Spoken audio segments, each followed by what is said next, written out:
On today's show, what to make of Alex Ovechkin in the 23 and 24 season, and what can we expect from him in the fall, and questions in net for the Capitals.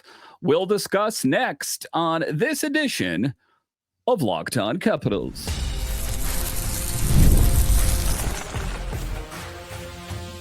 Your Locked On Capitals, your daily podcast on the Washington Capitals, part of the Locked On Podcast Network, your team every day. Well, hello and welcome into this edition of Locked On Capitals. I'm so glad you decided to join me today.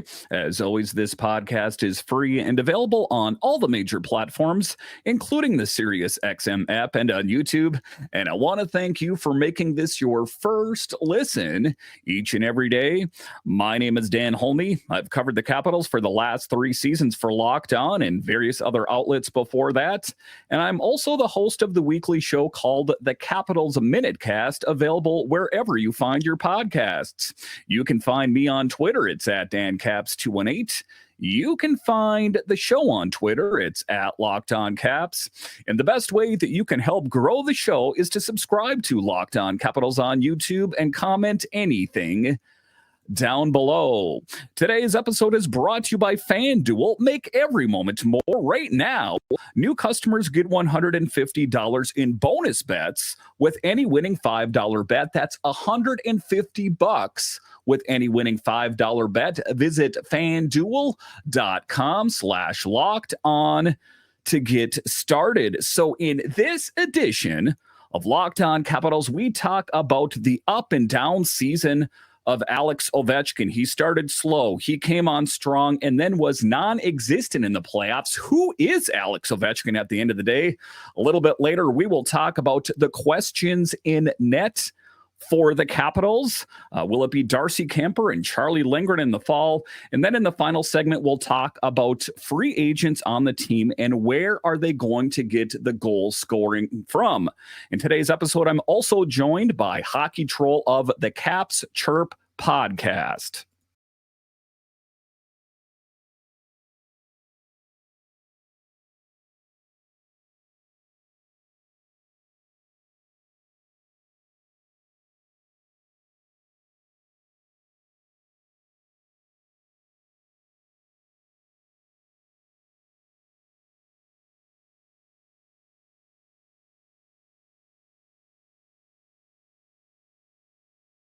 In this episode, we are talking with hockey troll of the Caps Chirp podcast. Let's next talk about the Great Eight in his slow start. Alex Ovechkin getting off to his slowest start through 43 games, had only scored 8 goals, finishing with 31. That brought him up to 853, 41 shy of tying Wayne Gretzky. A bit concerning for me. In an up and down season for Ovi, got off to his slowest start ever, was getting a lot of assists, and a lot of people are saying he's washed, he's done, he should hang it up. He went to Dubai, rode around on a camel, found Jesus out in Dubai or something, and came back a changed man. Talk to me about Alex Ovechkin. Who is he? He started slow, second half of the season hot, in the playoffs non-existent. And I understand some of that was out of his control. They had him double covered. The shots he was getting in were shot wide or this or that, or sometimes it even looked like he was disinterested. Talk to me about Ovi and what's up with Ovi anyway. Oh man, life comes at you fast, doesn't it? So the elimination game, Ovi looked totally disinterested and was barely skating around. Said he was healthy. Time's catching up, clearly. But if there's a guy that you don't count out on the goal scoring race, like, it's got to be Alexander Ovechkin, right? Imagine Brian McClellan just finds that playmaking guy that can slot in. If it's a wing, somebody who complements both Strome and Ovi would be incredible. And then Ovi just bags the record this year, 42 goals. Come on, that's chump change, right? For Ovechkin's career. I don't think that the record's in jeopardy by any stretch of the imagination. I think that though there were lots of times when I was just, and there's been lots of times in recent years where I'm like, okay, just get that first line off the ice, please. Get the puck out of our own zone, and then you can put them back out there. So with, and again, Carbs was definitely feeling his way out through the season, right? Like, I mean, he was mixing things up, just getting looks where he could, which is good. He should be doing that in his first season as coach. It shows a lot of confidence in his own ability and his curiosity as well, trying to learn here. I think that's a great sign. But when it comes to OV, yeah, I mean, look, it's a meeting in preseason. Like, how much defense can we really expect out of you? And he's going to probably say, like, let's call 80-20 offense to defense. And I think that's always been kind of Ovi's thing. But yeah, I mean, with him not leading the way in scoring, because when he did score in those games, it was like the whole place, the whole lineup just ignited, right? With him not scoring, putting the puck in the net, it's tough. I think that he's going to have to rely on some secondary scoring. I think the team is going to, but to be successful, especially, and, to be so miserable in goals for, it's tough. But ultimately, the way that Paulie and I on Caps Chirp envisioned it or explained it was, it's just like the engine just needs a long time to get warmed up, right? Like he had a pretty good post All-Star break. And what else can you expect, I guess, at this point? Trust me, I would love to see OV put in 50 next year. But, I don't think 30's unrealistic. Yeah, 31 goals far exceeded my expectations. If someone had told me in the first half of the season that, hey, Dan, things are going to change a lot in the second half of the season, I'd be like, yeah, okay, just stay over there. But you take a look at it. Do you think that he's going to be able to catch Gretzky under his current contract, or do you think it will require an extension? The fan and the optimist in me says it'll be done halfway through his last year. I think that's where I would put him on pace for. Would love for him to just crush it this season and then have 1 year and it's just gravy, right? An entire season to work on padding the stats between Gretzky and you. That's the dream, I think. Overall, I think Spencer Carbery's system required a lot. I mean, a lot of skill and a lot of skating. The way that they broke the puck out, the camera angle doesn't do it good justice, right? Because they're focusing on the puck and it's just one defenseman back there. But what you don't see is everybody else is running a circle, right? Everybody else is doing like just whatever they can to get open, constantly skating, not a lot of people standing around. And that's probably not what Ovi wants to do. Hell, you see him on the power play, like he's like so far away from the play until it gets into the zone, right? And on top of that, he's usually caught with the puck like flat-footed, and that's just how they've been using him. Now, that's probably wise because he's kind of like a mortar, that you set up and fire off. But back in the day, Ovi does have that part of his game when he used to dust guys coast to coast, obviously. I think that his play in front of the net is underrated as well. He's a huge body to move. And, Lavi used him in front a lot. I think that that's probably something that we'll see a lot more of, I hope. But overall, record's still safe. I would love for him to just smash it this next season and then use his last year in his contract as like just a victory lap. Yeah, and that would be a good thing. I think that he will catch him. I just don't know if it will be under his current contract. With his kind of inconsistent last season, it draws into a lot of questions. I don't think there's anyone that challenges him except Austin Matthews, I think, at some point. Could battle for that at some point. I think part of Alex Ovechkin's slow start was Spencer Carbery's new systems. We talked about that, but also things were constantly changing. It was Strome, it was McMichael, it was Dowd at points, is Kuznetsov. His longtime friend and line mate there, Nick Backstrom, stepped away from hockey indefinitely. And I think that was a blow to Alex Ovechkin, even though they didn't play on the same line too often anymore. How big of a difference would it be for Alex Ovechkin to find a Nick Backstrom-esque center to play with? I think that was in large part where he struggled. And he even said on breakdown day, or the videos that followed the season, that he struggled because, listen, it was up, it was down, it was all around, that he had a hard time gaining chemistry with any of his centers. I guess Strome was the center who he had the most chemistry with. How big of a role do you think that played into it? And do you think like an upper echelon center would be a game changer for Ovi? I think it was I think it was a huge deal. Being a new coach, new system, lines in the blender constantly is definitely, you talk to any beer league forward all the way up to the NHL, they probably don't like that.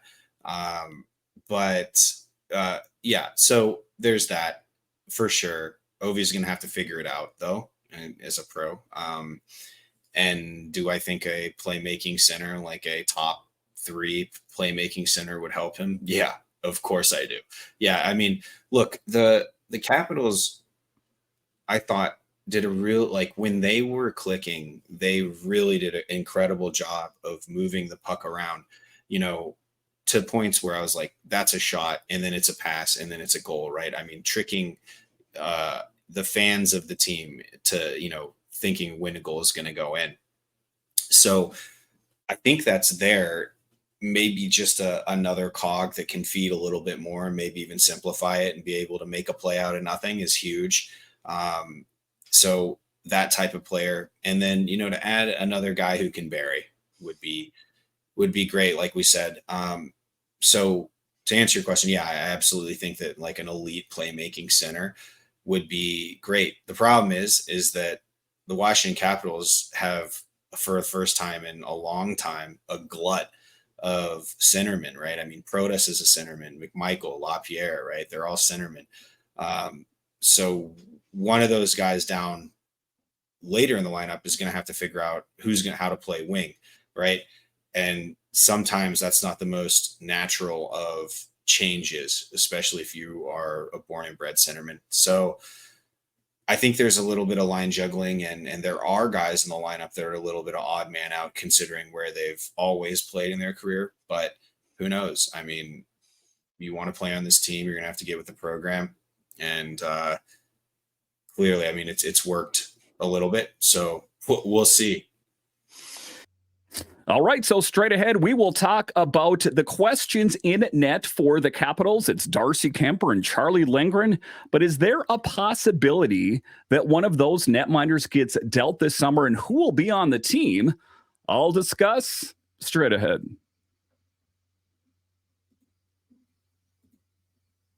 It's winner take all in the NBA and NHL, and FanDuel's giving you a shot to bring home a big win of your own. Right now, new customers get $150 in bonus bets with any winning $5 bet. That's $150 to bet on spreads, money lines, player props, and more. Let me tell you something, guys. Maybe you are watching the NBA playoffs, and maybe it's a team you don't care about that much. Or say you're watching a Nationals game and the game's not going quite the way that you want. Open up the FanDuel app, put a little bit of money on the game. All of a sudden, a game is that much more exciting. So visit FanDuel.com/lockedon and make every playoff shot count. FanDuel, America's #1 sports book.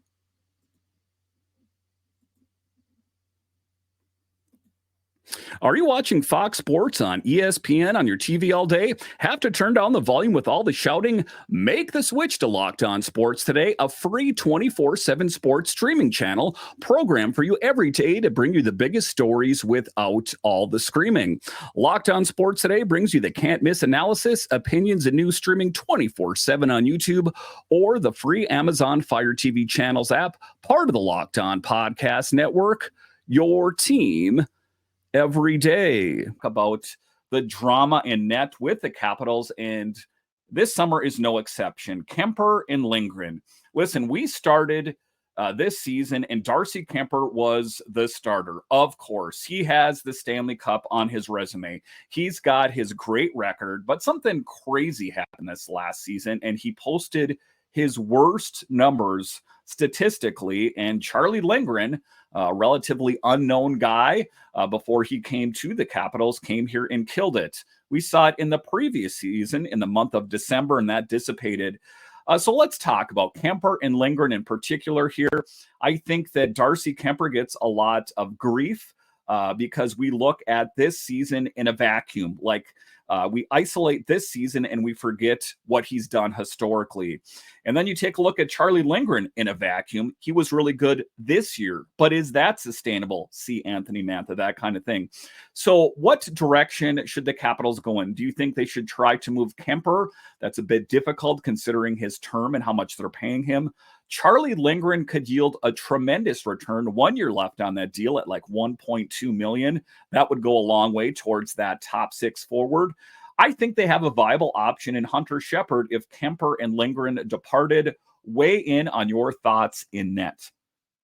Yeah. So that's the nuclear option, trading them both. We better be returning Connor McDavid if we're trading them both. That's what I say.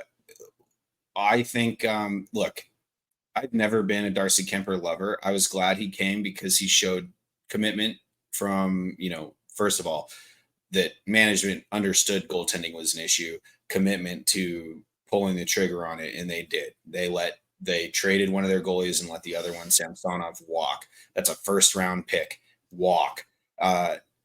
You want to talk about returns? We got absolutely hosed on the Samsonov draft. But it's a draft pick, so it's not like we, Martin E-ratted it or anything. But, you look at Michael Lotta, too. Let's not forget that. True. Michael Lotta, big, really big during that Chicago special with the outdoor game there.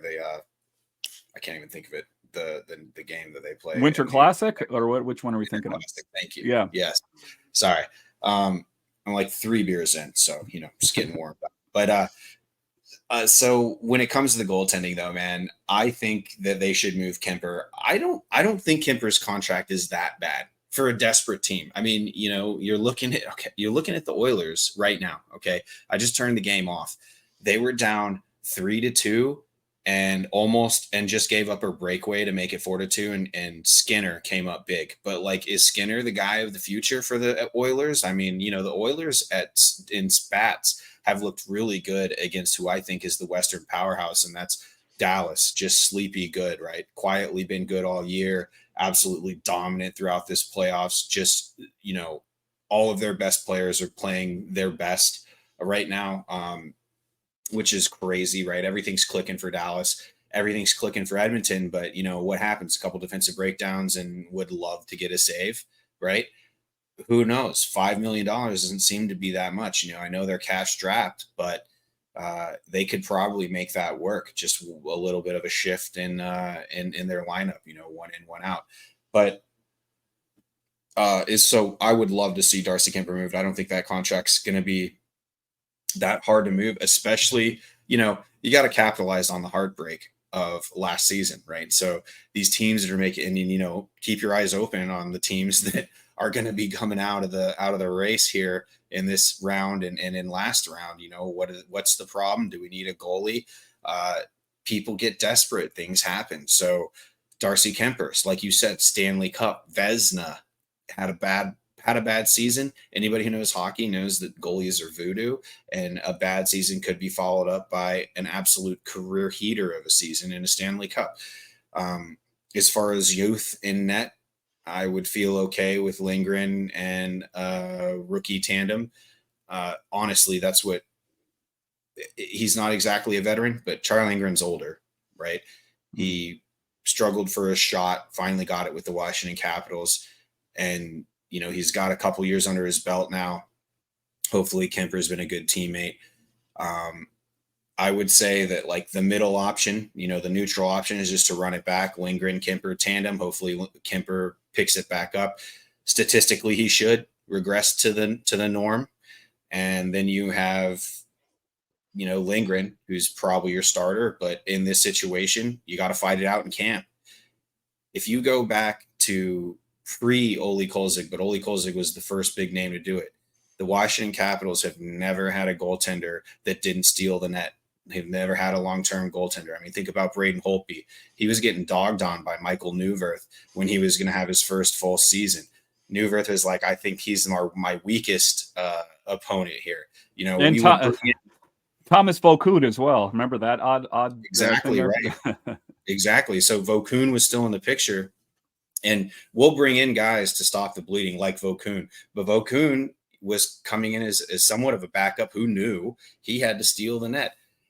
In DC, it's truly a dogfight in the goaltending position. First of all, like you said, we draft well, we scout really well, especially in the goaltending department. I think the Washington Capitals probably do it some of the best in the league. But they also have to come into Thunderdome and the big team and fight it out.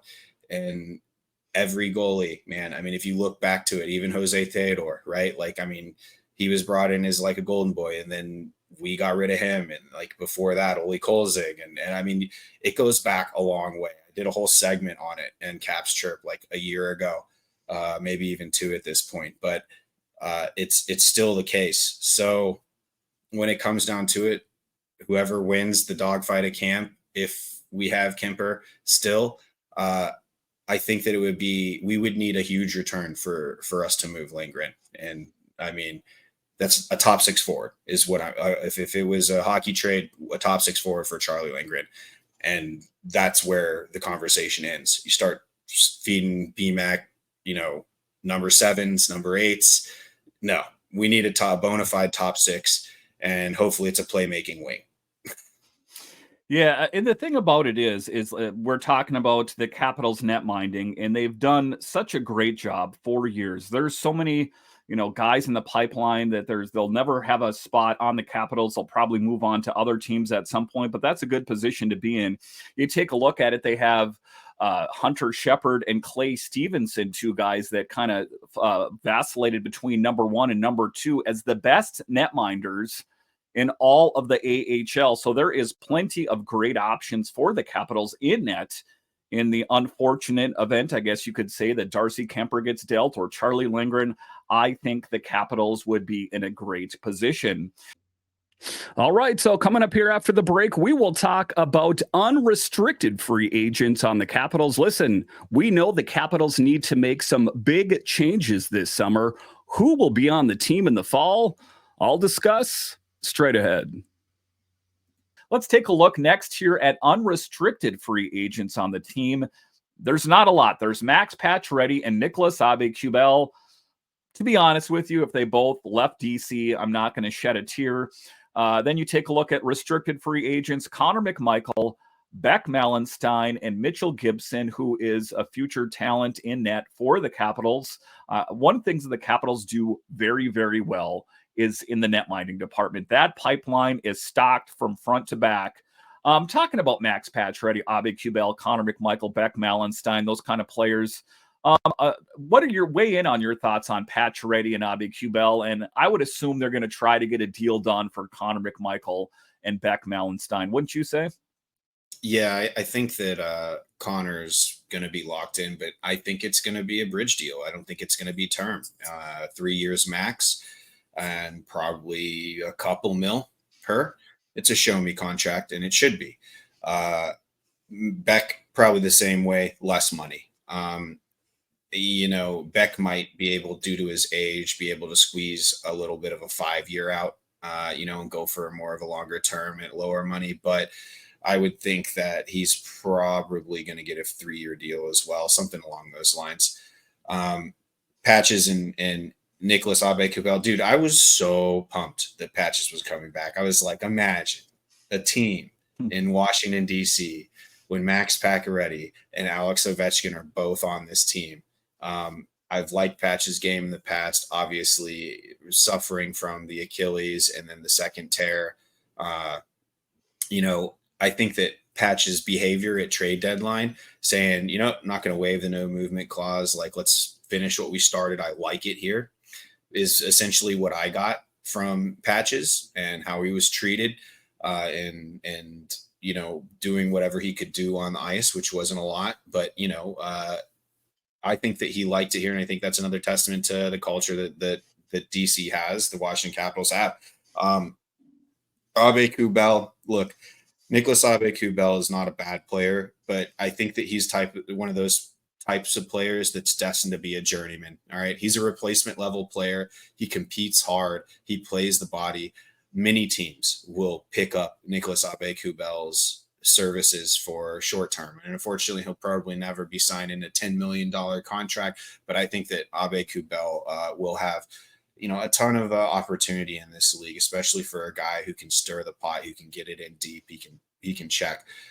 But like I said, at the end of the day, he's a replacement level player. If we were to extend him, he'd likely be looking at a small raise. I think it's best to let that guy go, and same with Patches. And you know what? Maybe Patches hangs him up. Who knows? But I'm sure they're talking about it. And if you get Patches for league minimum, you bring him back. But after coming off a season where he's probably netting like 7, I don't think that's gonna happen. Yeah, and I hear with what you're talking about as far as his loyalty is concerned, that there was opportunities out there for him to go to New York, and to your point, he said that he didn't want to do that. Let's next talk about Nick Dowd, a guy that everyone was talking about at the trade deadline. Frank Saravalli, Elliot Friedman, all the big names said that there's so many people's interested in the services of Nick Dowd. Do you see him being on the Capitals past this summer and into next season, or do you think he gets dealt at some point through the summer? Well, he's got a year left, doesn't he? Yes. Yeah, I think we keep him. Caps are good about that stuff, keeping those guys. They have the value already, right? They've already maximized and overed their value on Nick Dowd's contract, I think. So they're like, this is house money. Yeah, stay. Like, we want you to stay. If somebody's like, we'll give you 2 first-rounders for him, or we'll give you a 30-goal scorer for him, maybe that perks some ears up. But clearly the trade market wasn't what Brian McClellan wanted for him, and it just didn't work out. I would imagine with a glut of free agents coming off in this offseason that the market's a little bit more flooded, and Nick Dowd is maybe not so much of a hot commodity, which is good because I want him to finish his contract here and probably sign another one. See, that's the type of guy that you give him some money, a little bit more, but he's cool with that. Like, he knows he's a 4th line center. Now, if it comes down to his contract ending and it's a Jay Beagle situation where he's going to get like $4 million a year, he's going to sign like a $20 million contract everywhere. You give that guy a kiss on the cheek and wave him goodbye, like pack his bags for him. That's just good money. Like, you gotta, I guarantee that was the conversation that management had with Jay Beagle, and Beagle was like, I'm going back to Western Canada. It was my home. And I'm going to make a boatload of money. And everybody, again, the kisses happened and the bags were packed. The only problem I have with players like that, like Nick Dowd, he's got 1 year left, is the Capitals should test the waters with the agent. Is there any odds that he wants to come back? Because if he doesn't and he walks, the Capitals get nothing. And I'm always a guy that I want something in return. That's why I'm not a great gambler at the end of the day. I want to get some sort of return for my investment. So if the Capitals perceive that he's not coming back, then I think that trading him would be a good option, especially to get that top 6 forward that we've talked about. And other positions or players that might be in flux, if you're an everydayer and you've heard me with Hockey Troll on here, is I like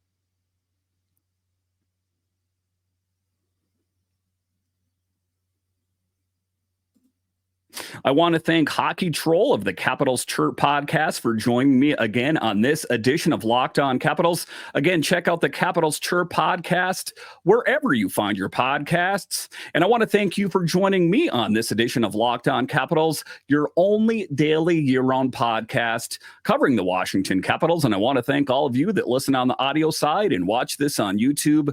You are what makes this show successful. When you're done here, head on over to Locked On's 24/7 drive-in streaming channel available on the free Amazon Fire TV Channels app and on YouTube. All right, once again, I want to thank you for joining me on this edition of Locked